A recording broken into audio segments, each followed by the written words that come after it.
World Cup in South Africa well underway. A huge matchup ahead. U.S., U.K., call it soccer, call it football. It means a lot for big business. Let's bring in Andy Serwer, managing editor of Fortune magazine.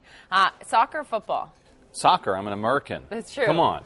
So who's going to win, U.S., U.K.? You know, I'm going to call this one, I'm going to go way out on a limb and say U.S. 2-1. I'm dreaming. Really? I'm dreaming here. And by the way, Poppy and I, you can see we're wearing our colors, red, white, and Blue. Red, white, and blue. We need a little red and white here, but yeah, no, we're fans, right? We are, but it's interesting. You know, you read through all of the projections for what the World Cup means.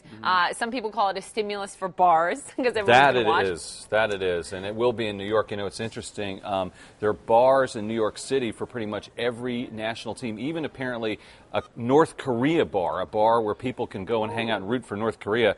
That's a pretty small population, by the way. But, you know, of course, Mexico is playing, and, you know, you see a lot of people actually in New York City wearing those green jerseys of Mexico supporting that team already. What's also interesting, what this means for big business is, you know, very likely a big loss of worker productivity, especially in the UK. There's this article in the Telegraph talking about $1 billion it could cost over the month of the World Cup in lost worker productivity.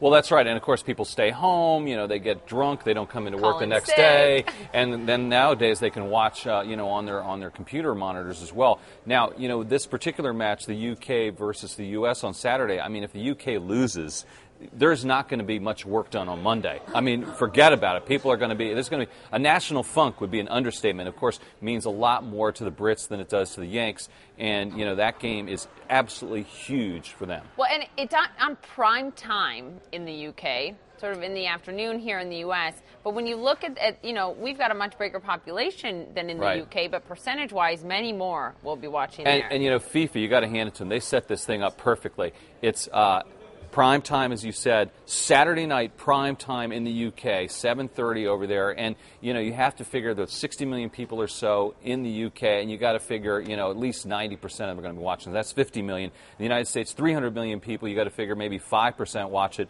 in the afternoon. So that's, you know, what, about 15 million here. So a lot more people watching it there, a lot more people caring about it. But, you know, we've been talking about this for decades, Poppy. Soccer building in popularity in the United States, and everyone says it's about to happen, it's about to happen. But, you know, the truth is it's still kind of a kid's game. Kids play it all the time, and then they grow up and they end up watching football, basketball, baseball instead.